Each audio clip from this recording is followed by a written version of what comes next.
የገብርኤል ማጋሌስ ጉዳይ ከውድድር አመቱ ውጭ እንደሚያደርገው መረጃዎች ወጥቷል።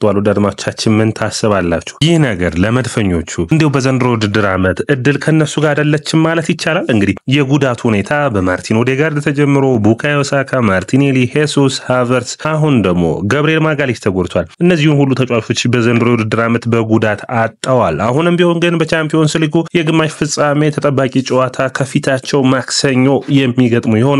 ሪያል ማድሪድ ታላቁን የቻምፒዮንስ ሊጉን ንጉስ የሚገጥሙ ይሆናል። ስለዚህ ለዛ ተጠባቂ ጨዋታ ገብርኤል ማጋሌስ አይኖር ማን ሊተካው ይችላል? በዛሬው ፕሮግራማችን የምንነግራችሁ ይኖረናል። ሌላኛው የሚሆነው የአርሰናልና የኒኮ ዊሊያምስ ጉዳይ አንከር ብሎ መጥቷል። እንግዲህ አድማጮቻችን በአንድሬ በርታ የአርሰናል ስፖርቲንግ ዳይሬክተር ይህንን ሰው ኤጀንቱንም አነጋግሯል ወደ አርሰናል ለማምጣት። የደሞዙ ጉዳይ አሳሳቢ እንደሆነ ነው። እንግዲህ አርሰናሎች በክረምቱ ዝውውር መስኮት ዙብሜንዲን፣ ቪክቶር ዮኬሬስን፣ ኒኮ ዊሊያምስን የሚያመጡ ከሆነ የመድፈኞቹ የማጥቃትና የአማካይ መስመር እንደ አዲስ የሚታደስ ይሆናል ተብሎ ይጠበቃል። ሰላም አድማጮቻችን፣ ይህ ያያ ስፖርት ነው። ላይክ፣ ሼር፣ ኮሜንት፣ ሰብስክራይብ ማድረጋችሁን አትርሱ። ከዛው ወደ አድማጮቻችን የአካውንታችን እንግዲህ በተለያየ አይነት ሁኔታ ውስጥም ቢሆን ለእናንተ መስራቱን እየቀጠል ነው። ነገር ግን ብዙዎቹ ጋር እንድንደርስ እያገዘን አይደለም። ስለዚህ የእናንተን ድጋፍ ወይም እርዳታ እንፈልጋለን። ያ ደግሞ ላይክ፣ ሼር፣ ኮሜንት፣ ሰብስክራይብ ማድረግ ብቻ ነው። ኮሜንት መስጫ ቦክስ ላይ ስለ ኒኮ ዊሊያምስ፣ ስለ ገብርኤል ማጋሌስ በተለይ ስለ ገብርኤል ማጋሌስ አስተያየታችሁን ብትሰጡኝ ደስ ይለኛል። እውነት ይህ ተጫዋች ስህተቱ የማይክል አርቴታ ብዙ ጨዋታን በማጫወቱ ነው ወይስ በፕሪሚየር ሊጉ ብዙ ጨዋታ ወይም በአንድ ውድድር ዓመት የጨዋታዎች መብዛትና መደራረብ ነው ወይስ የአርሰናል የጤና ባለሙያዎች ችግር? ምን ብላችሁ ታስባላችሁ? ኮሜንት መስጫ ቦክስ ላይ ያስቀምጡልኝ። ይህ ያያ ስፖርት ነው። ላይክ፣ ሼር፣ ኮሜንት፣ ሰብስክራይብ ማድረጋችሁን አትርሱ። የገብርኤል ማጋሌስ ጉዳይን እናንሳው። እንግዲህ አድማጮቻችን በውድድር ዓመቱ ቡካዮ ሳካ የጡንቻ መሸማቀቅ አጋጥሞታል። ሌላኛው የሚሆነው ገብርኤል ማርቲኔሊ እና እንዲሁም ማርቲን ኦዴጋርድ ከጡንቻ ጋር ያልተያያዘ ነበር ችግራቸው። ሳካ ቀዶ ጥገና ተደርጎለታል። ሃቨርትዝ ቀዶ ጥገና ተደርጎለታል። አሁን ደግሞ ገብርኤል ሄሱስም ተደርጎለታል በኤሲኤል ቢሆንም በሃምስትሪንግ ግን አራተኛውን ተጫዋች ገብርኤል ማጋሌስን የሚሆን ይሆናል። ስለዚህ ይህ የማይክል አርቴታ በጣም ብዙ ተጫዋቾችን ለረጅም ጨዋታ ውስጥ ማቆየቱ ነው ብለው የሚሰጡ አስተያየት አሉ። ምክንያቱም ልክ ሊሆን ይችላል። ምክንያቱም ከ45 ጨዋታዎቹ 39ን ጨዋታ ቋሚ ሆኖ ጀምሮ ሁለት የተቀየሩ በአጠቃላይ 41 ጨዋታዎች ላይ ይህ ተጫዋች ተሳትፏል። አርሰናል ረፍት ለሚፈልጋቸው ማይክል አርቴታ ለምን ሮቴት አያደርግም የሚለው ትልቁ ጥያቄ ሆኖ የሚቀጥል ነው። ሃቨርትዝን ለምሳሌ ከመጎዳቱ በፊት የምታስታውስ ነው። በወልቭሱ ጨዋታ አርሰናል በ10 ተጫዋቾች በተጫወተበት ሂደት ደክሞት ይታይ ነበር። በመጨረሻዎቹ ደቂቃዎች ፌንት እንደወደቀው ይታወስ ነበር። ከዛ በቀጣዮቹ ሂደቶች በተለይ በዱባዩ ሁኔታ ላይ ሃምስትሪንግ ጉዳት እንዳጋጠመው የምታስታውስ ነው። እንግዲህ ገብርኤል ለ3 ወራት ቢረቅ ለሚቀጥለው ውድድር ዓመት ዝግጁ ሆኖ ይመጣል ተብሎ የሚታሰብ ነው የሚሆነው። ቦታውን ለመሸፈን ቤን ዋይት፣ ካላፊዮሪ እና ጃኮኮየር ይኖራሉ። እንግዲህ ካላፊዮሪ ጉዳቱ ሚድን ከሆነ የሚያገግም ከሆነ ይህንን ቦታ ለመሰለፍ የተሻሉ ተመራጭ ሆኖ ይታያል። በተለይ የግራ መስመር ተጫዋች ስለሆነ የግራ መሀል ተከላካይም ስለነበር ይህንን ቦታ በሚገባ ይሸፍናል ተብሎ ይታሰባል። ሁለተኛው ተጫዋች የሚሆነው ቤን ዋይት ነው። እንግዲህ ቤን ዋይት ሳሊባን ወደ ግራ የመሀል ተከላካይ በማዞር ቤን ዋይት የቀኙን የመሀል ተከላካይ ይሆናል። ጥሩ ጥምረትን ለመፍጠር የሚችሉ ይሆናል። እንግዲህ አንዱ አማራጭ ነው የሚታይ ነው። በተለይ ቤን ዋይት ፍጥነቱ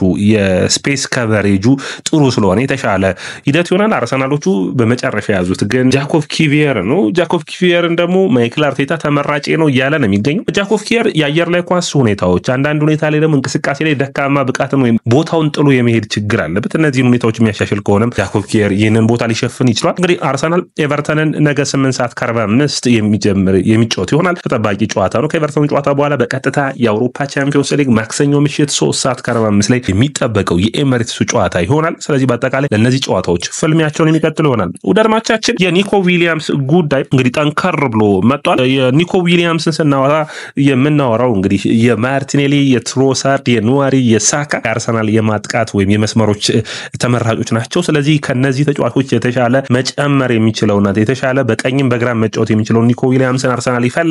እንግዲህ አንድሬ በርታ ከኤጀንቱ ጋር ንግግሩን አድርገዋል። ከኤጀንቱ ፊሊክስ ቲሜንታ ይባላል። 48.4 ሚሊዮን ፓውንድ አርሰናሎች ለዝውውር የሚከፍሉት ነው። ይህ ቀላል ገንዘብ ነው ለአርሰናል። ነገር ግን የደሞዙ ጉዳይ አሳሳቢ ነው። ምክንያቱም አሁን በአትሌቲክ ቢልባኦ በባስኩ ክለብ የሚከፈለው ወደ 170,000 ፓውንድ ነው ወይም 200,000 ዩሮ ነው።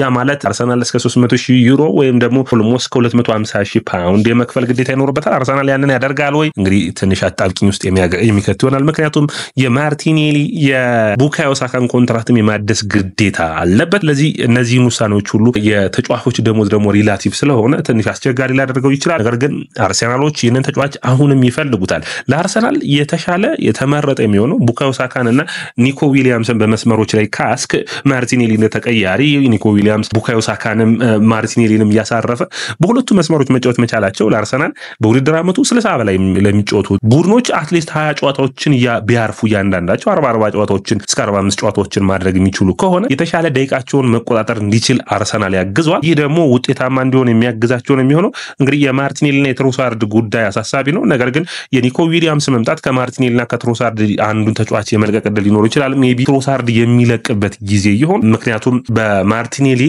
3 ተጫዋቾች በአንድ ቦታ ላይ ሊሆኑ አይችሉም።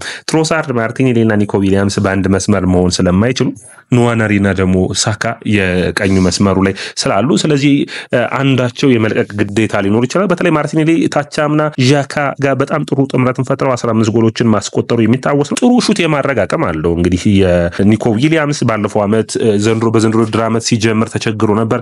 ነገር ግን አሁን ወደ ሪትሙ መጥቷል። ጥሩ ብቃቱን እያሳየ ይገኛል። በድሪብል በማድረጉ በኩል ኳሱን ወደፊት በመውሰድ ጥሩ የሚባል ነው። እንግዲህ እንደ ፉትቦል ሪፈሪ ከሆነ ምን መረጃዎችን ይዞ ወጣል ብላችሁ ስታዩት በውድድር ዓመቱ የ365 ቀን የአንድ ተጫዋችን ብቃት በማየት ለአርሰናል የተለየ ብቃት ይህ ተጫዋች ሊያመጣ የሚችለው ኳሱን ወደፊት ወደ መውሰድ ነው።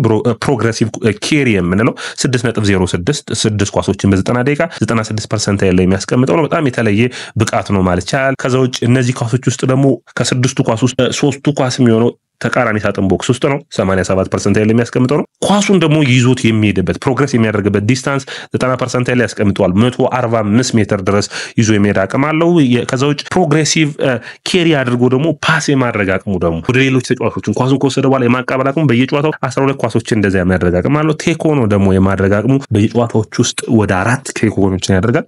98% ያለው የሚያስቀምጠው ነው። እነዚህ የተለዩ ቁጥራዊ መረጃዎች ናቸው አድማጮቻችን። ምክንያቱም በመስመር ተጫዋች ይህንን ተጫዋች የማይፈልገው ቡድን የለም። በኔ እይታ ቤቢ በእንግሊዝ ፕሪሚየር ሊግ ማንቸስተር ሲቲ ላይ ፈልገው ይችላል። አርሰናል፣ ሊቨርፑል እንዲሁም ደግሞ ቸልሲ በጥብቅ የሚፈልጉት ነው። ነገር ግን አርሰናል የተሻለ እድል አለው። የደሞዙ ጉዳይ መስማማት የሚችሉ ከሆነ በርታ ከስፔን ለሚመጡ ተጫዋቾች የተሻለ እይታን የሚያደርግ ይሆናል። እንግዲህ አርሰናል የአማካይ ክፍል በሚቀጥለው ዓመት ዙብሜንዲ፣ ራይስ እና ኦዴጋርድ የሚሆኑ ከሆነ ኒኮ ዊሊያምስ እና ሳካ ከቪክቶር ዮኬሬስ ጋር የሚኖሩ ከሆነ የተሻለ ጥምረትን የተሻለ ውጤታማነትን በአርሰናል ቤት የማየት እድላችን ሰፊ ነው። ነገር ግን የአርሰናል የመስመር ተጫዋቾች ማጥቃት ብቻ አይጠበቅባቸውም። በማይክል አርቴታ ጨዋታ ውስጥ መከላከልም ቅድሚያ የሚሰጠው ነገር ነው። ያንን እንዴት በሚገባ ሽፋኖችን ይሰጣል ብላችሁ ካሰባችሁ በመከላከል አቅሙ ታክል የመውረድ አቅሙን በምናይበት ጊዜ በጨዋታ ውስጥ አንድ ታክል ይወርዳል። ከዛ ውስጥ 0.6ቱ የተሳካ ነው። ከ10 ታክል 6ቱ የተሳኩ ናቸው ማለት ይቻላል። ከዛ ውጭ ድሪብል ወይም ደግሞ አልፎት የመሄድ እድሉን ደግሞ በ40% የማቆም አቅም አለው። ብሎክ በየጨዋታው 0.8 አንድ ያደርጋል። 0.6 ሹት ብሎክ ያደርጋል። 0.73 ደግሞ ፓሶችን ደግሞ የማቆም አቅም አለው። ስለዚህ ይሄ በጣም የተለዩ ቁጥሮች ናቸው። በመከላከሉ ማጥቃቱም በጣም ጥሩ ፐርፎርማንስ ላይ ያለው ነው። ነገር ግን የኒኮ ዊሊያምስ ከአርሰናል ተጫዋቾች ጋር ማዋሃድ ሳይሆን የሚያሳስበው የአርሰናል አንድሬ በርታ በፊት ራሱ ይህንን ምልመላ እያደረጉ ነበር። ማይክል አርቴታ ይወሳኙ ምዕራፍ ላይ ነው የሚገኘው። ስለዚህ ቡድኑን ከፍ የሚያደርጉ ተጫዋቾች ያስፈልጉታል። አንዱ የሚሆነው ኒኮ ዊሊያምስ ነው የሚሆነው። ኒኮ ዊሊያምስን ግን ብቻ አይደለም ማቲያስ ኩኛንም ይፈልጋሉ። ማቲያስ ኩኛን ከኒኮ ዊሊያምስ ጋር አወዳድሮ ማየት ትችላላችሁ። ነገር ግን ለማይክል አርቴታ ጨዋታ የኒኮ ዊሊያምስ በመስመሮች መካከል እድሜውን ስታዩ የተሻለ ተጫዋች ነው። መክፈል የሚችሉትን አቅም ዝቅ ያለ ነው። ነገር ግን በደሞዝ ጉዳይ ማቲያስ ኩኛም ከ200 ሺህ ነው ያለው ደሞዙ። ስለዚህ ከፍ ያለ ነው የሚጠይቀው። ከዛ ይልቅ ከማቲያስ ኩኛ ይልቅ አርሰናል እንግዲህ ኒኮ ዊሊያምስ ማስፈር የሚችል ከሆነ በግራውን በቀኝ መምታት መቻሉ በሁለቱም መስመር ሽፋን መስጠቱ የተሻለ ይሆናል ብዬ አስባለሁ። ለዙቢሜንዲ የሚያደርጉት ጥረት እንግዲህ አርሰናሎች እንደቀጠሉ ነው። 50 ሚሊዮን ፓውንድ የሚከፍል ይሆናል። ዙቢሜንዲ በአማካይ መስመሩ ላይ የሚመጣ ይሆናል። ጥሩ የተሻለ የክረምት የዝውውር መስኮትን ከአርሰናልና ከመድፈኞቹ የሚጠበቅ ነው የሚሆነው። ውድ አድማጮቻችን ይህ ያያ ስፖርት ነው። ላይክ፣ ሼር፣ ኮሜንት፣ ሰብስክራይብ ማድረጋችሁን አትርሱ።